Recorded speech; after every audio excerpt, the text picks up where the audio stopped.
Hey, you. Yeah, you, come here. I want to show you.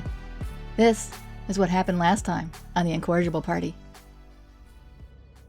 Finding Isabella still does not have the anti-mind control artifacts ready. The party declines her offer of a room at the Elder's Keep, deciding to travel to the city of Goldham instead. Arriving there, they find the city is now heavily populated with the paladins of Koltice, there to help the city in their trying times. And over here? The adventure continues. Before we leave, though, I'll hail a waiter and see if I can maybe get a shepherd's pie to go. It's a disgrace to have been down here this long and not have eaten one. You can get a doggy bag full of shepherd's pie to take to your room. Okay, so maybe we'll see if we can get 2 rooms. Sure, yeah, it's doable. Shakara, Mia, I think it makes sense for Grimby Shaft and I to occupy one of these rooms here, but you're welcome to come in and we can chat for a bit before we bed down for the night if there's more we need to discuss. It's not a bad idea. All right, I go over to the bar and lay down the cash for all of the stuff that I procured. And then sort of wait on the shepherd pie with Falzer in there until they bring it, and then head up to the room. My goodness, this smells heavenly. I can't wait. I hope no one will be offended if I'm eating while we chit-chat. It does not bother me. It's fine. Okay. So head up there and go sort of sit down around a table or whatever, if there's one in the room, I don't know. And say, all right, here's the skinny. We ended up down there in Samuel Koltice's place. Yes, I figured. And we saw you two. You saw Well, what? Wait. Thought was you two. Do you guys remember The Erica's doppelgangers. little doppelganger friends? Oh, no. Well, What we did killed you them. tell them? Oh, Only the 2 of us. They're dead. So yours are still out there somewhere. Exactly. That's right. I mean, it was just the 2 of you, so Falzer and I took them out pretty quickly. And then we looked around and Sorry. found a few That's pretty good. other items. 2 Shakaras. Hey. No, Grimby. It was Shakara and Mia. And unfortunately, they're no longer with us. But what they were doing was trying to procure some phlogiston. Yes, Koltice had phlogiston. he sure did. What were they going to do with that? I don't know. I'm concerned with the fact that he had it and concerned with the possibilities of what they intended to do with it. I think they were taking it back to Isabella. I look over at Shakara. Remember the barrels at Titterman's? Maybe that's part of the supply line. Why would the doppelgangers be working with Isabella? They were Erica's creations. That's true. I don't know. Did they mention Isabella? I look over at Falzern. No. Now that you mention it, I think they always used the term her or she. Right. So it was probably Erica then. They didn't know she was dead. Erica wanted phlogiston for the Kraken, so that's perhaps what they That were makes sense.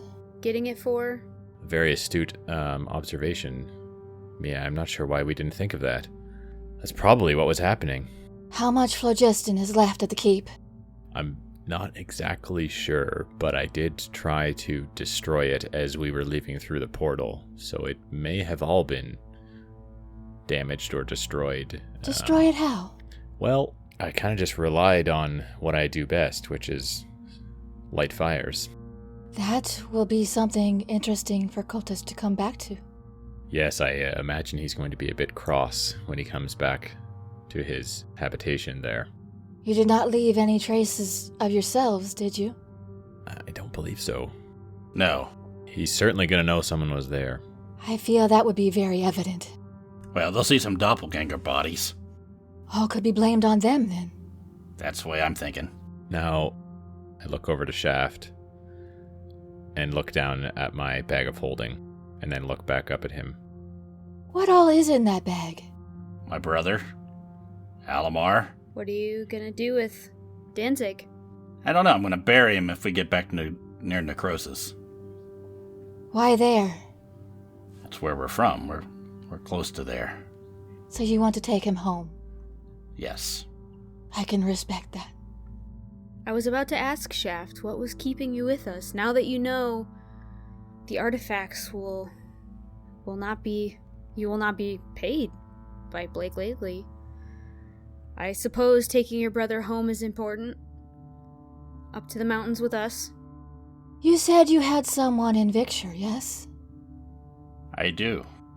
Now that I have it in, mayhaps I can help you see to that person. Does she have the plague? She's not well, and I don't know. I don't know what to do about that situation yet. I wanted to check on her when we went to Victor, but we were only given the option to leave, so we did. After this other business is completed, we can travel there together. You think you know what the situation is in Victor? I can find out. It's true. Shakara, I think I may have something that perhaps I can give to you as a sort of apology. Yes? I look at Falzer and I go, well, we have to be very careful. And I look at Shakara and go, are you willing to be very careful with this item? And trust us? I am willing to be very careful, yes? I look at him and give him a shake of the head. Enough already. What is happening? So I reach into the bag of holding and pull out the obsidian greatsword, also known as the Death Knight's Dread Sword. Shakara, I know you've been in the market for a new sword for some time now. I wonder if You let us get all the way out here, and you've had a sword in your bag this whole time? Well, there's a catch. The catch is... You're probably gonna have to keep it in the sack for a while. Why is that? its Well, previous owner was Mr. Koltice himself. And he would recognize it. wouldn't you? I'm not sure how many people might have seen it already and know who it belongs to. It's certainly a unique sword. So any paladin that sees it may know it belonged to cultist. Yes. Exactly. So, maybe we keep it in a sack for now. And then once we get past this whole Isabella, maybe Samuel situation in Heraklion, and we hit back to the mainland, it's all yours. May I see it? Certainly. I hand it over to her. I believe it's quite powerful. It's very, very interesting. As she's looking at it, I'll go, if when all this is over, you can help me get Nina back, you have my sword. I will do my best. I handed the blade back to Falzarin. Yes, Shakara, when I first studied this blade and realized what it was capable of, I thought it might be well suited for you. Yes, I am very intrigued by it. Now, Shakara, I suppose before we all split and bed down for the night, you really should take this sword overnight so that you can study to know how to use it properly. That makes sense. Yes, I'll do that. And I'll take it back from you and I'll just kind of stroke it and swing it through the air a little bit. Hey, Falzarin, you got a minute? That's good. I gotta go talk to you for a second. And Yes, I'll yes. Walk out the room. Certainly. Well, no, we're in our room right now. Oh, then I'll walk out of the room. Doesn't matter. You gonna kick him out? Are you done talking? Yeah. I guess I'll take my ring and bounce. Night. And who's Grimby going with? He's staying with us. Yeah, he's staying with us. That's fine. Good night, Shakara and Mia. Rest well. We'll see you in the morning. Once they leave the room, I look over at Falzarin and go, hey, we need to see what's in those books. I agree. I'm going to try and skim through as much of them as I can tonight, although I am pretty exhausted, so rest is a top priority as well. There's one thing, though, I maybe should have brought up with the lot of us together here. About the Ryzen 2 and what was in the hold. What blew up. Yeah. Yes? I'm listening. Well, I think it may have been this phlogiston stuff y'all been talking about. I got the deed to the boat. A big boy. I was supposed to take the cargo down to Port Koltice before we got interrupted. At the time, I thought it might have been a coincidence that the boat got attacked, but now I'm thinking maybe not so much. That's very interesting. So a ship full of phlogiston heading down to Samuel Koltice. Do you know where it came from? It was already on the boat once I took the captainship. That was part of the deal for getting the vessel. Would explain how it went boom so easy. Yes, Yeah. it certainly is a very flammable substance. Now, Shaft, the phlogiston was being used in Heraklion for the Kraken. What would be the purpose of bringing it down to Samuel Koltice? Yeah, and why did he have a bunch of it already? Yes, doesn't add up. Yeah, I don't know. Maybe the towers have something to do with the phlogiston. I don't know how that would all work. I don't know either. I mean, I suppose if this phlogiston has something to do with the towers... Oh boy. Well, maybe the books will enlighten us. Maybe. Alright, so I pull out the books and... how many... was there 5 of them? I believe there were 6. Okay. Now, Grimby, I'm not sure how fast of a reader you are, but maybe if we divide up some of this reading, we can get through more of it tonight. What do you say? I can give a crack at her. As long as it ain't written in any fancy-dancy language I might not know how to read. No, I'm pretty sure it's all common. Hey, these books don't look so common to me. Well... Here's one you might recognize, and I reach in my pouch. I hand him the Pal Boys. Oh, this would be a good issue. I tell ya. This vintage. Yes. The hairstyles were a bit different back in this time. I quite prefer them myself, if you ask me opinion. There's a great article in there, too. I mean, don't skip past the articles. Nah, it's all about context. So, yeah, I think these books are diaries of Samuel Koltice, and there may be some useful information in them, I don't know, but while we've got some time, we should try and read through them. So I'll pass out a couple books to each of them. So I think, without keeping him off mic a long time, we're just going to sort of skim through it. Yeah. See if there's anything of any that raises an eyebrow, I guess we should say. It was a good idea of divvying it up for sure.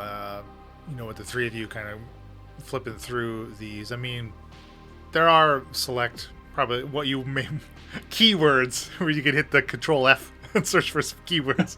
Yeah. Kind of flipping through. And you're right, these are basically personal logs, and they are dated. And the earliest one is dated back 50 or 60 years. And it seems it depicts a young Samuel Koltice in like his early 20s.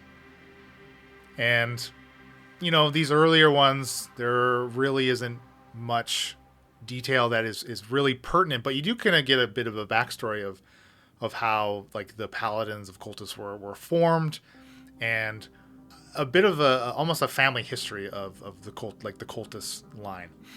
But what does catch your eye is information about, in particular, what's referred to as the armor of Kalar. And Samuel makes mention of it in numerous entries, even throughout the decades that these journals seem to span. It seems that the helm, in particular, is what seems to be a family heirloom that's been passed down through his family. And he's, of course, the latest in the lineage to receive it. And there are a few detailed entries about what it does. It is one piece of a full set, a very ancient and powerful set. The helm itself offers like regenerative abilities. And what Samuel is able to do is leverage those abilities into extending his life. The rest of the pieces, though, in the first entry you find of it, of course, it talks about how these heirlooms were, again, something that was kind of lost to the family, or the helm was found and it kind of was inherited as an heirloom. The stories are, like family legends almost. You're kind of reading these recounts of. So where the pieces really actually truly come from, not entirely known even to Samuel himself. Just they're powerful. Samuel is looking for them. And it does become very clear that the towers themselves and what they do, the effects that they have, is tied to locating these pieces of armor. Does it say anywhere about why the armor's been separated and missing? No, again, that's kind of like some type of lost legend. Like the Koltice, a line of far down in the lineage, some member of Koltice, like great-great-grandfather, had found this helm and be able to, pass down history of it and the rest of the set. But whether or not that's actually what happens to the other pieces, impossible to say. Does it say anything about the pieces that he has or that he has found? Or Yeah, so Grimby seems to have some of the later entries, and he's leafing through about a section that's dated about 2 decades ago, which anybody that would have, some history of Aspara, that's about the time where the occupation of the Phalarian Forest was happening, where the towers that had previously been constructed there and just devastated half of the little island that makes up for the forest. So it seems that Samuel has located the boots and the helm, of course, but that's about it. And the locations of the towers basically denote like a clue, almost like a clue marker of where he would find the pieces. Like he's not randomly setting up the towers, right? Looking, because they do only have about a 6-mile effect around them of influence of the blue light itself. So it's not something that you could put up in anywhere in the world and it would be able to tell you where and point you in a direction kind of thing, right? So he knows general areas where to look, it seems, and the towers themselves help to pinpoint and uncover where the pieces might be laying. Does it say anything about what powers the towers or any technical information that we could use? You find mention very early on in one of, I would say it was probably about the second journal, about how at the first mention of them, like they're not named, or like he doesn't call them by any type of name, just calls them, the power source, really. And it seems that there's some type of connection between the power sources and the armor itself. Again, something that Samuel doesn't quite understand himself. And in some of the most recent entries, it's discovered around the time where Samuel and Isabella has formed this connection, that finally Samuel has a name to put to the power source, basically learning this from getting it out of Isabella, that the towers are powered by the Eyes of Dendar. And part of the legend too, part of the connection that is known to Samuel, at least, between Kalar and the Eyes of Dendar is the Zelwick line. He kind of recounts family lore of a person wearing, like a cultist wearing the armor of Kalar, working with ancient Zelwicks, basically, and kind of forming this bond and this alliance to get rid of Dendar and Father Limerick. So as we're reading this and talking to each other about what we're finding, Alamar hears all this. Everything you say out loud, yeah. So what do you think about this, Alamar? I think that this armor needs to be found. So we should trust Sammy? Perhaps trust may be too strong.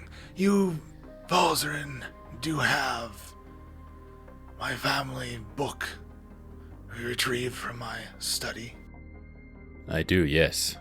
You think there may be something useful in there that we have missed? I do believe that a cross-referencing of sorts could maybe fill in some more gaps. That's a good thought, Alamar. So I'll pull out his family lineage book. Now, Alamar, where should I look? I would suggest starting at the beginning, as it is a recounting of the Zelwick line. That seems fair. So I will open it and start reading. This Book is not a journal. It was not written by Alamar. This seems to be a collection of, again, family lore of the Zelwicks, right? It reads a lot differently than a personal journal, obviously, right? It's almost encyclopedic. It just kind of denotes, like in the very beginning, there's this very massive and extensive, detailed family tree of the Zelwicks and offshoots thereof, you know, losing the maiden name of Zelwick, et cetera, through marriage and all this stuff. Alamar did mention that if there was any information about the location of the Eyes of Dendar and the Scythe of Limerick, that it would be encoded within this book, and that he would have the best chance of deciphering it. Flipping through, you see on the family tree the name Kalar near the top, right near kind of where it starts, and there's just a single branch into two lines. It just says Kalar, and the next space is blank. From there, 3 further branches. They read Barrack, Altenshik, Zexa. So we can assume that these are names of people, not names of places, since this is a family tree. Perhaps. Again, Elmar mentioned that if it's pertinent to the location of these artifacts, it would be some type of code. So that may be part of deciphering it. Okay. I mean, we can sit here and think about this for a long time, so I think we'll just keep reading, and it's probably getting pretty late into the morning, and have some few discussions between us, but then eventually we're just going to put everything back in the sack and hit the hay. Yes, Shaft, I think Shaft, Grimby, and Alamar, I should say. This is all a lot of information. Perhaps I always find after a long night of reading that getting some shut-eye and rest sometimes brings everything together. Why don't we regroup in the morning? Yeah, maybe we can tell them what's going on. I don't see any reason why we would hold back this information. I agree. I think we need to trust them to a certain extent, and perhaps, you know, they may have some information that can help us put these pieces together. I mean, the only thing I'm not really comfortable with, I sort of look over at Grimby, and she wasn't really forthcoming about Tenchi, and... No, she wasn't. Hey, what do you mean? What do you be talking about? Well, I know we can trust you, Grimby, but we saw they were locked up down in Alamar's, I don't know. What do you call it, Alamar? Your dungeon? It simply serves as a library. Yeah, his library with a cage in it. Yes, we found the three, Tenchi, Janella, and Hefe, locked down below and spoke with them. Apparently, Isabella locked them there, and Shakara actually had found them at one point while she was alone and made no indication that she had any intent of letting them free. And as you may remember, she has not admitted to us that she had ever come across them. It seems a bit suspicious. Mia was right then. Yeah, Yes, I think she so. was. So it seems to me that, why didn't the two of you let them out? We couldn't. If we let him out, there had no way to get him out of there without being seen. And I don't know about you, but I think Isabella might have got a little pissed off. That was the trouble, and we tried to tell them that, and they... Well, we didn't speak to all three of them, but seemed to be in agreement with our thoughts. The only issue is that it doesn't sound like Shakara said anything of the sort to them. It seems like she might have been in a similar position. Maybe hearing her side of it might clear some things up. Yeah, you may be right, and that's what I was hoping, but she doesn't seem to be forthcoming with the fact that she had seen them, so I don't... Yeah, we sort of gave her an opportunity to let us know, and she sort of skirted the issue, so I'm a bit weary. But I'm willing to give her the benefit of the doubt for now. This coven business, it seems to be a bit troubling.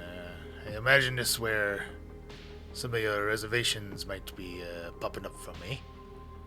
Yes, indeed. Absolutely. Well, boys, let's get some shut-eye. I'm exhausted.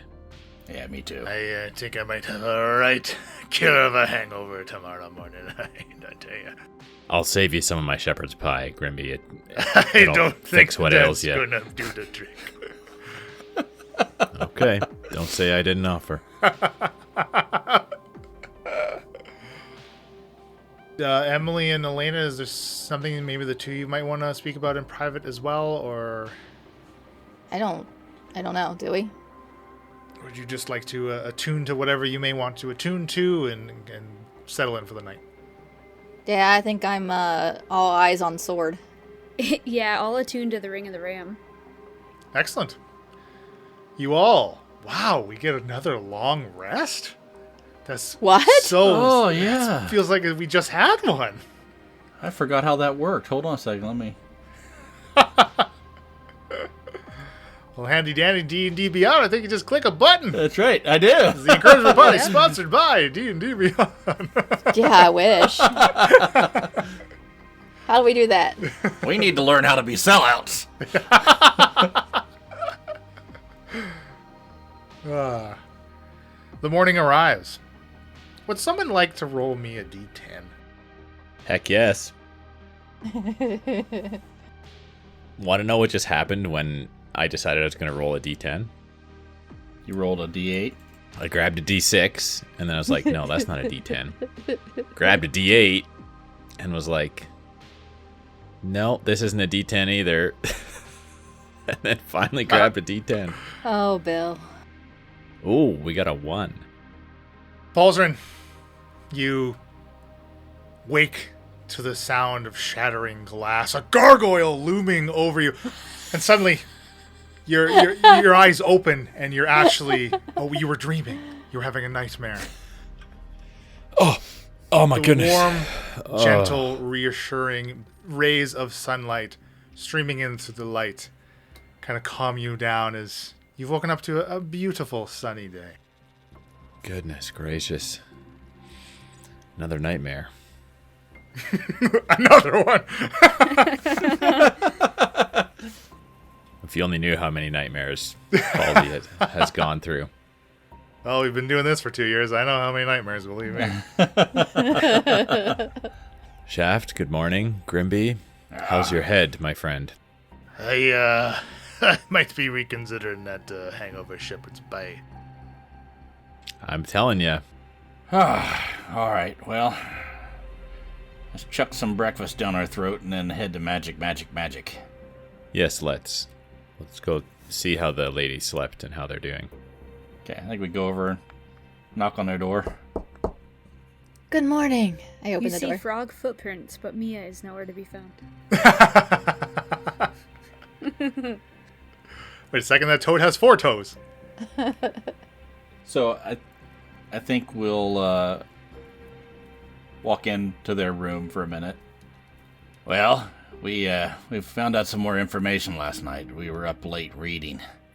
We found a couple books that might enlighten us a bit. What? Where were we finding books? We found them where we got all the rest of the stuff in Sammy's place. So not only did you take weapons, you took books and blew up one of his rooms.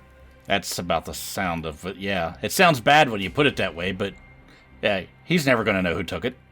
That is Okay, true. so what are these books? Let's certainly hope not. We didn't have time to read it when we took it, but Falls weren't around books. When he saw a few, he had to chuck them in a bag. How much does that bag hold? Not a whole hell of a lot more, that's for sure. It's getting a bit tight around the seams. Okay, so how many books? What did you learn? What's going on? Well, my goodness, where to start?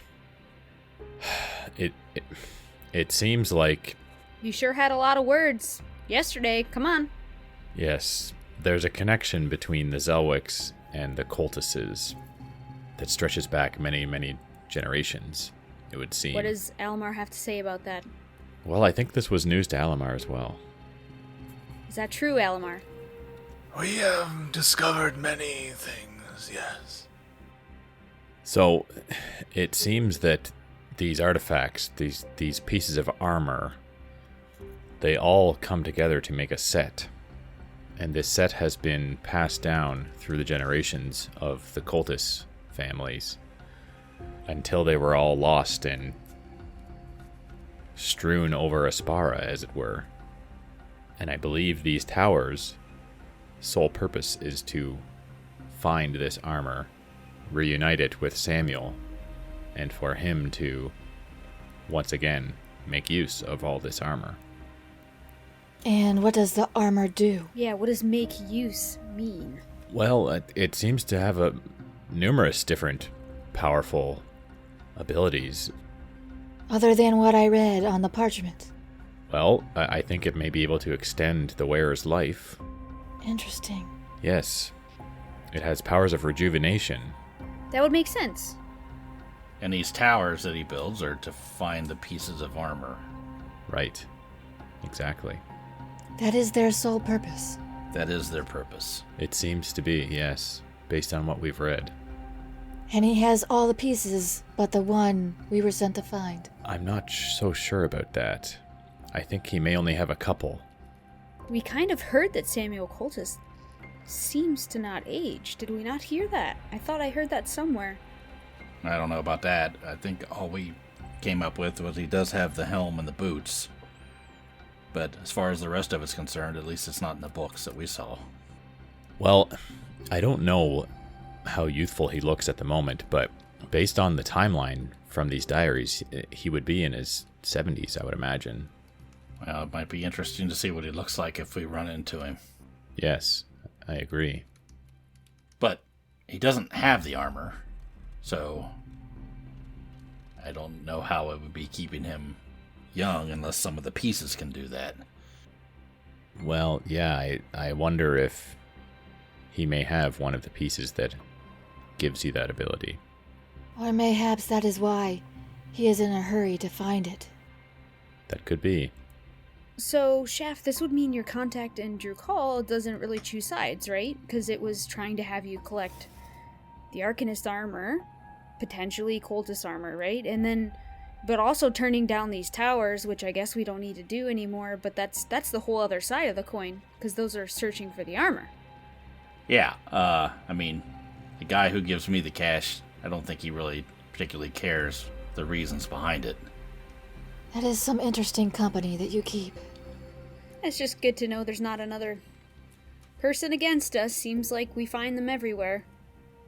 Yeah, I think Detmer's mostly just interested in his little enterprise there of getting jobs, hiring jobs out, making money.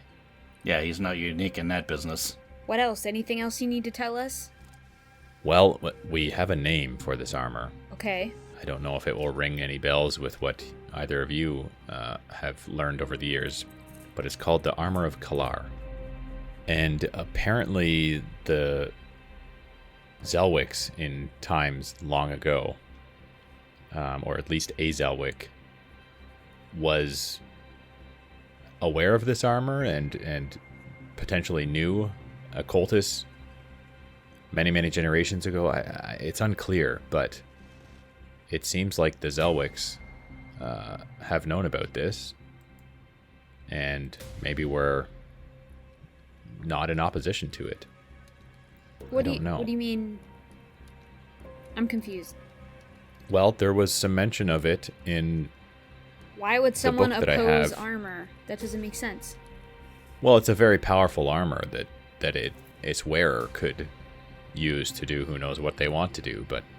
Does it have anything to do with the power that is in Heraklion? I'm not sure I understand what power is in Heraklion yet. There's a lot of pieces floating around here, and I'm struggling to put them all together. Yeah, I mean, I've never felt opposed to the armor Shikara wears, though it's mighty. So, I mean, why would people oppose magical armor? My armor is nothing special, especially compared to That's this what armor. I'm saying. This armor must be insanely... Exceptional, yes. What are you thinking, Shikara? I know not, just a thought. Mayhaps... There was something that happened on Heraklion, right? With the power and beings. Mayhaps the armor either came from that or was used against that. Oh, I see. Yeah, I suppose it's possible. That would explain why the Zelwicks were not opposed to it. If they Right. were able to use the armor's power for themselves. Yes, maybe there was a powerful foe in centuries past that, needed Vanquishing. needed vanquishing. Anything used to protect Heraklion's energies would have been approved by my lineage. So So now what? Isabella had some of this armor. That she gave to Koltice. No, wait, she didn't have any. She had the stuff from Zexa that Chucky had, because it was stolen. So she had the gauntlets at one point. Well, Chucky had a whole bunch of it, right? So if he got all of that from Isabella... Yeah, but it wasn't... Well, I assumed it was like recreations of that original armor, not the actual original armor. I thought it was the original. Yeah, I don't know. Well, I mean, it was all destroyed by Chucky and Falzarin. Yeah, so I always just figured that we're searching for pieces of armor just to appease her, but we know the whole thing doesn't exist. Yeah, I guess like if that was the armor, then it's destroyed. Do you believe the recountings of what you've read of its power and potential match up to the way Chucky was wielding it? Like, you took Chucky down fairly easily. Right. Yeah, so it's probably wasn't the armor. Yeah, my assumption was that's why the plans were in that cave, because they were trying to recreate that armor. Right. Because that's what she had to give to him to get what she wanted. She wanted the artifacts from the tower, and she had to give him the armor, so she was trying to recreate it and pass it off as the original. That's what I'm thinking That now. slimy bitch. I like her more and more. Because I tried to do the same thing. So you said you found this armor in a cave that was Isabella's, Right. which is where the plans for the armor were. Right. So maybe, since Isabella could not find the original armor, she was trying to recreate something she could pass off to give to Koltice, to get the artifacts that she wants, That's why she needs Tennerman. to recreate the armor. Yeah. Sure, so once Isabella has the artifacts, what? She agreed to give them to us. So what are they to her? Not those artifacts, no. She wants the real Not the ones. same thing. She's going to give us mind control, anti-mind control. The artifacts that are in the tower, she wants for herself. Oh. Those are completely well, I mean, I separate. thought, okay. But if the towers use those just to find the armor once you have the... Okay. Yeah, because Sammy wants it for himself, too. They're both in it together, but they both want the same thing. I mean, if she gave Samuel the armor that she created, then continued to use the towers or artifacts to burn and scorch the earth to find the real thing, it's pretty... That is not what Isabella wants. I don't think that's what Isabella wants with the towers. I think she has an alternative use for them. Isabella has no desire for the towers. Only the And artifacts. what will they do? Right. That's what I don't get it. We don't know. That's the missing piece. We're not sure what Isabella plans to do with whatever's powering the towers, but I think she wants Samuel to have a set of armor that he believes is this armor of Kalar, so that he will hand over whatever power is powering the towers to Isabella. So, Yes. Shakara, do you think you could talk to Isabella? Do you think she's willing to fill you in on her plans? Mayhaps. She has not lied to me before. If we go get this gauntlet, we want to give it to the right person or destroy it. That's my fear, is what Isabella plans to do with whatever power is behind these towers. I would think Samuel cannot easily be tricked. And do we trust that Koltice will do what is right? Not at all. Once he gets this armor, he will be nigh unstoppable. So will Isabella. What we do now determines who has all the power. We don't have the information. I say we keep this between the five of us. I agree. 6. This needs... Okay, Alamar. And Grimby. I was thinking of Grimby, not Alamar, but so he was right, but that's funny. And the other guy down the hallway. And me! Anything else before we go to magic? Well, there was also mention of... Now, I know these are city names, but Barrack, Altenshuk, and Zexa, I think, may be linked into some clue or riddle. It's all very cloudy in my mind still. What do you mean? What clue? I don't know. Can you not show us what you're talking about? Parts of Alamar's book of lineage of the Zelwick line, I believe, is encoded, and this may be part of it. You're being very vague, Falzarin. It's frustrating.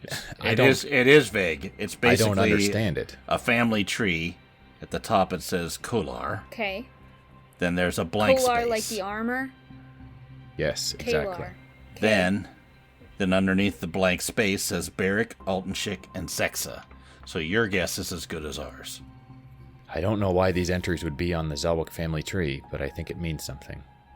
Does anything branch from those three cities? No. No, it does not. Well, let's ponder that while we go get some food in our stomach. I look over at Grimby. Think you can eat, buddy? What is wrong, Grimby? A bit too much ale last night, to be Oh, honest. you'll be fine. It'd be tough to keep up with you sometimes, Shakara. He's just missing his sea legs. I've been off them for far too long there, Mia. Yes, let us get something to eat and be off. I head out the door. That's it. That's all we have for you. That's our show. Be sure to follow us on the social media. Twitter, Facebook, Instagram. It's all on the website, incorrigibleparty.com. You get all kinds of information there. Incorrigible Party is sponsored by Critical Hit Design, you know. And all ambient sounds and music during the episodes are courtesy of tabletopaudio.com. And our intro and outro music was created by Josh Jarvis. You can find him at jamesmercymusic@gmail.com. Now scram. Happy adventuring.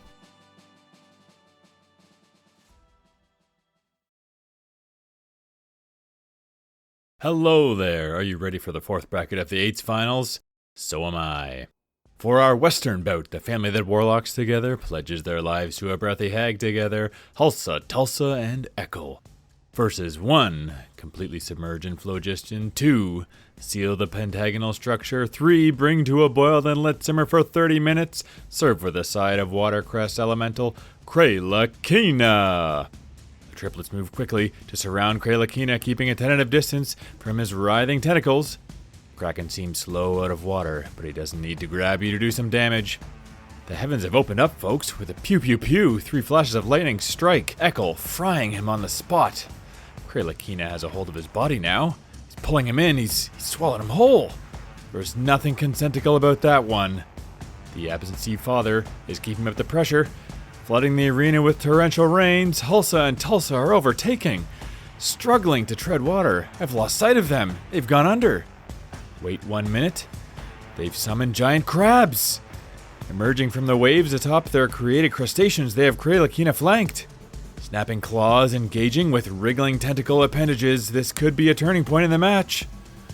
What are they doing now? The crabs, they've stopped moving. They're just standing there. Hulsa and Tulsa are frantically urging them to continue the attack, but it's no use. Kralakina has asserted his control over the giant sea creatures. They're turning on their creators, my goodness. Crab claws tear through robes, and twins, formerly triplets alike. The family's bloodline has come to an end, and it's all over on the arena floor. Let's head over to the east for our second matchup for today. Godly guide to Mia Brightwood, liaison to the mighty Thor himself, Herafina, versus the easily excitable, has a potion for everything, Campbell. This should be an interesting one, listener. I've never known Campbell to be very confrontational, but if I've learned anything from March Madness, once you step into that arena, anything can happen. Herafina, not yet in physical form, enters the arena as a ball of light. She seems to be getting brighter. It's like staring at the sun. Campbell has covered his eyes with one hand, the other grabbing at what looks like a bandolier across his chest, snagging a vial from it. Simple flick of the wrist. The vial smashes beneath Herafina, releasing a cloud of magical darkness to snuff her out. Now in solid form, Herafina rises to her feet. Towering above Campbell, she surges forward, lifting Campbell by the throat, his feet dangling inches above the arena floor. The alchemist is helpless in her godly grasp. He's starting to turn a shade of deep blue. His hands drop from grasping at Herafina's outstretched arm. Even on the verge of death, the wunderbar Wunderkind is still fighting. Another vial pulled from the bandolier smashed against Herafina's face. The sizzling of acid melting away perfectly bronzed skin causes her to drop Campbell. Both contenders are writhing in pain, trying to recover. Face returning to a normal color now, Campbell has his black gooed breathing pod in hand. I hope Herafina likes calamari because she's got a face full of squid creature. The reanimated breathing pod seems to have the opposite effect of its living counterpart. It's pulling the air from Herafina's lungs with incredible force. Her chest is caving in. Rib bones cracking and piercing flesh in a spurt of gore. Campbell is our victor! And that's a tentacled wrap on these fights, folks. Don't go anywhere, though. The quarterfinals are kicking off soon. All right, you non-Lelanders. We're here for the first bracket of the quarterfinals. Let's go! Fighting in the West, returning from the island of misfit NPCs and still looking for his sexy elven crush, Thunder McScruggins, versus the mild-mannered human taxicab, Drag Didge. Folks, Drag showed us just how savage he can be in the last fight. We could be in for another horrifying scar on our collective psyche here. Drag immediately starts casting as Thunder goes for his bag of tricks. A wind-up, and a throw from the Koltice, releasing a small fuzzy object, just as the wizard completes a somatic portion of a wall of force. Drag's done it. He's entombed Thunder. He's going to choke out again. But Thunder's throw. Oh, it makes it past the effects of the spell, hitting the sand. A screaming baboon has been released. Gnashing yellow teeth clamp onto Drag's forearm, tearing it off at the elbow. Not even Shaft could maintain a spell after that hit. And he can concentrate on two things: With a deep intake of air, Thunder knocks 2 arrows that hit their mark. No! Dreg has teleported out of harm's way, appearing behind Thunder. It's getting hot in here now, listener. Dreg launches a fireball. The baboon is charred and broiled, but wow! Thunder is one evasive rogue. Did he just backflip? I didn't even know he could do backflips. Did you know he could do backflips? More arrows sent spiraling towards Dreg from midair, turning the caster's chest into a pincushion. Dreg collapses in a bloody heap. It's over! Another kill for Thunder. Oh, yikes. Listener, Thunder's pulled off a cooked baboon leg and is chowing down in celebration. That's a sickening end, folks. Well, let's go to our Eastern matchup. Back for an encore performance, the ballistic bird bard Keck versus one jokes, one laughs, both are idiots, Numbskull. With a quick flap and flutter of her elegant wings, Keck takes to the air. Numbskull immediately give chase in an impressive aerial display of flickering flames and fan feathers. The bard hurls magical insults at Num. Wow, they're harsh. I can't repeat that without getting taken off the air, listener. But let's just say Num is shook. Skull, however, lets loose a pair of fire rays at Keck. A quick diving maneuver avoids one, but the second ray sears her left wing. She crashes hard into the dirt. This is not looking good. Num still looks a little wobbly, but he and Skull are closing in for the finisher. Keck goes for her loot to defend herself. Wait, that's no loot. She's pulled out a pot and is ferociously stirring it. What the heck is going on here? Oh, she's deployed Operation Derp Scion and has turned the pair against one another. Num and Skull are in a heated argument now. Yep, we're getting a play-by-play from the arena floor. What do you mean you don't like my jokes? I'm laughing at you, not with you. Bone puns are stupid. If I had a fist, I'd punch you in the mouth. If you had a fist, maybe you could write a decent joke. Oh, now they're headbutting each other, all while Keck sits back tuning her lute. Cracks are starting to form across their skulls. The green fire wreathed around them is beginning to dim. Keck, still tuning, quietly plucks at her strings. She seems pleased with the sound. A casual stroll up to Numbskull, raising a winged arm into the air for one mighty strike of the lute and a piercing shriek. Blasting the pair with a thunder wave, Num and Skull are obliterated. Powdered bone marrow mixing with the blood-stained sand. What a way to kick off the quarterfinals, and both guest NPCs still in it. Will we see them square off in the finals? Stick around to find out.